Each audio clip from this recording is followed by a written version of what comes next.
Salut à toi qui m'écoute, j'espère que tu vas bien.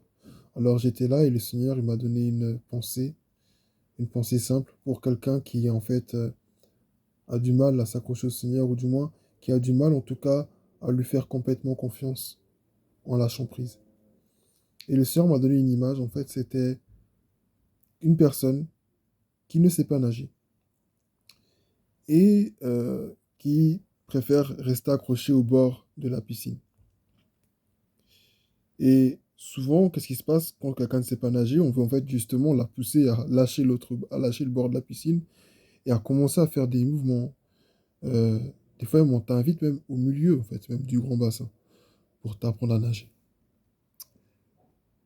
Le Seigneur t'invite à lâcher le bord, à ne pas chercher à te raccrocher à ta vision des choses, à ne pas chercher à te raccrocher à tes appréhensions, ton éducation, ta zone de confort, tes relations. Laisse Dieu t'emmener loin. Laisse Dieu t'emmener plus loin. Lâche le bord.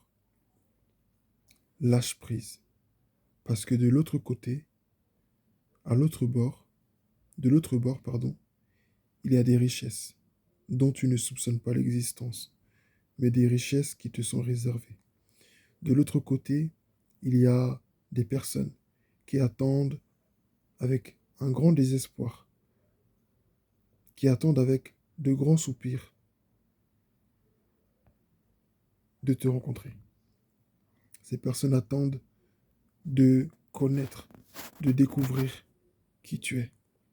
Elles ne connaissent pas ton nom, elles ne t'ont jamais vu, mais elles aspirent à rencontrer quelqu'un comme toi.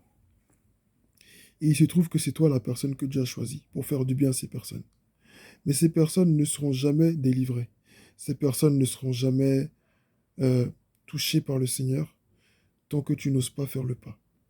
Alors, le Seigneur veut vraiment t'encourager ce soir. Lâche prise et laisse-le te diriger. Il va mettre des opportunités devant toi. Il va t'ouvrir des portes. Il va faire des choses qu'il n'a jamais fait auparavant. Laisse Dieu t'ouvrir les portes et marche sur le chemin qu'il a tracé pour toi. N'écoute pas les gens. N'écoute pas les gens qui veulent te ramener sur le bord. Te dire, mais non, mais accroche-toi, tu vas te noyer. Non, ne les écoute pas. Tu as un Dieu qui te porte. Tu as un Dieu qui te soutient et qui sait où il t'emmène. Ça fait longtemps que tu as ça à cœur. Ça fait longtemps que tu veux faire ça. Ça fait longtemps que cette pensée elle brûle dans ton cœur et tu te dis, mais si je vais et tu penses à tout ce que tu vas perdre, tu ne mourras pas. Tu as bien entendu, tu ne mourras pas. Mais tu raconteras les œuvres de l'Éternel. Tu as une destinée à accomplir. Dieu a mis de grands projets dans ton cœur. Il y a même des projets dont tu ne connais encore l'existence, mais que Dieu a façonné spécialement pour toi, exactement à ta taille. Et quand tu les vois, tu te dis, mais ça c'était trop grand pour toi. Non, c'est pas trop grand pour toi. C'est exactement à ta taille. Mais le Seigneur est en train de me donner une révélation. Souvent, tu sais, il y a des choses qu'on voit et on se dit que c'est trop grand pour nous. En réalité, c'est pas que ces choses sont trop grandes pour nous. Elles sont juste à notre taille. Mais le problème, c'est que nous ne connaissons pas notre taille, la taille que le Seigneur nous a donnée. Si nous savions à quel point nous étions grands, si nous savions à quel point Dieu nous avait élevés, si nous connaissions la hauteur à laquelle Dieu nous a élevés, nous ne verrons rien comme étant plus grand que nous. Tu vois un problème, tu vois que le problème fait 10 mètres de haut, tu te dis, mais c'est trop grand pour moi. Mais si tu savais qu'en réalité, toi, tu en fais 20, ou si tu savais que toi aussi, tu fais 10 mètres de haut, je t'assure que ce problème ne te ferait plus peur. Il n'y a pas de géant dans ta vie plus grand que toi, parce que le Saint-Esprit qui est en toi t'a élevé au-dessus d'eux. Alors, va de l'autre bord. Il n'a pas dit que tu coulerais, il n'a pas dit que tu sombrerais. Il a seulement dit, allons de l'autre bord. Jésus, il est avec toi. Tu as peur. Tu te dis, je n'ai jamais fait ça de ma vie. Tu es comme quelqu'un qui n'a jamais nagé. Je n'ai jamais nagé de ma vie. J'ai trop peur de l'eau, mais je vais me noyer. Et si je me noie, comment je vais faire? Qui va me rattraper? La main de Dieu est avec toi. Lorsque Pierre a rejoint Jésus sur les eaux et qu'il était en train de s'enfoncer dans l'eau, Jésus est venu.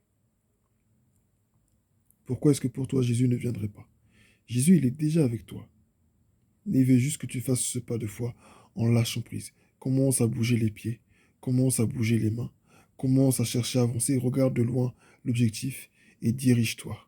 Le Seigneur, le Seigneur va faire des miracles. N'écoute pas la voix du diable qui te dit que tu as déjà essayé, tu as échoué. Non, tout ça, c'est partie du processus. Tout ça, ça fait partie du processus. Je sais que parfois, quand on parle beaucoup comme ça pour certains, ça devient un peu illusoire. Ça devient semblable à un rêve. Ça devient, oh, comme une sorte de fable. Oh, mais c'est faux, on dit juste ça pour rassurer les gens. C'est pas juste pour te rassurer que c'est écrit. C'est la vérité. Il a dit, je suis avec toi tous les jours jusqu'à la fin du monde.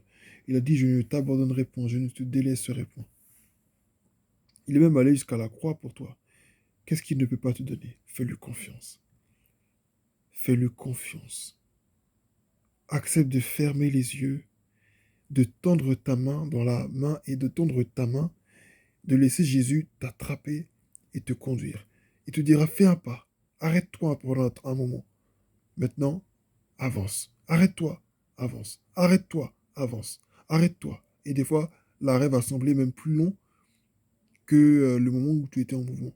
Mais si Dieu te dit maintenant d'avancer, ne laisse pas le diable t'arrêter. Ne laisse pas la parole d'un homme, même si c'est ton pasteur, c'est un homme de Dieu, tu le respectes. Mais si tu es certain que Dieu, le Dieu créateur des cieux et de la terre t'a parlé, aucun homme ne pourra s'opposer à cela. Alors marche. Si c'est partir de ton assemblée qui doit être marché, marche.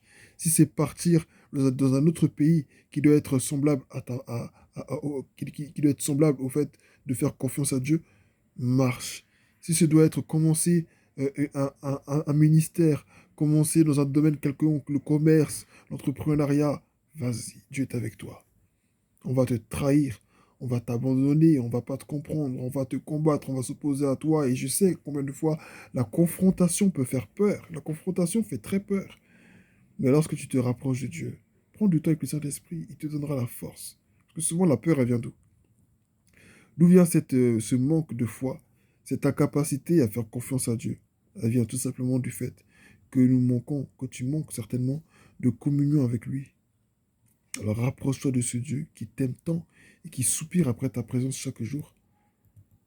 Demeure dans sa présence et tu verras la différence. Mais je t'en supplie, lâche le bord. Lâche prise. Lâche. Tu vois ce à quoi tu tiens là? Tu sais très bien de quoi je suis en train de parler. Ce à quoi tu tiens, ce à quoi tu tiens fermement. Tu dis non, Seigneur, je ne peux pas abandonner. Seigneur, ça, je ne peux pas. Oh, Seigneur, non, Seigneur, non. C'est exactement ce que Dieu veut que tu abandonnes. C'est exactement ce que Dieu tu veux que tu abandonnes. Mettons, tu es sage. Tu sais que Dieu va pas te dire divorce de ta femme, pars de chez tes parents dans le sens de ne leur parle plus parce qu'ils sont comme ci, ils sont comme ça. C'est pas ce que Dieu dit. Mais tu sais de quoi il s'agit. Et je veux t'encourager ce soir. Lâche prise. Et fais pleinement confiance à Dieu. Si Abraham n'aurait pas lâché prise, la Bible n'aurait plus parlé de lui.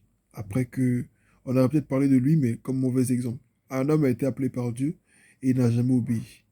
Et Dieu a préféré prendre quelqu'un d'autre à sa place. Ça aurait été pitoyable. Mais Abraham a choisi de faire confiance au Seigneur. Il a marché selon ce que Dieu lui a dit de faire. Aujourd'hui, Abraham est une référence pour tous les chrétiens. En parallèle d'Abraham, il y a les disciples que Dieu a appelés aussi à partir de chez eux et à le suivre. Ces disciples auraient pu dire, mais non, mais moi j'ai la pêche, mais moi j'ai ceci, j'ai cela. Mais ils ont suivi Jésus. Pierre l'a dit, il a dit, mais Jésus, nous t'avons suivi. Nous avons tout quitté, nous t'avons suivi. Qu'est-ce que ça veut dire? Ok, on t'a quitté, mais c'est quoi le gain? C'est comment en fait? On va pas toujours marcher avec toi dans les collines, les déserts, les vallées, et puis de ville en ville pour prêcher. On n'a pas que ça à faire en gros, tu vois.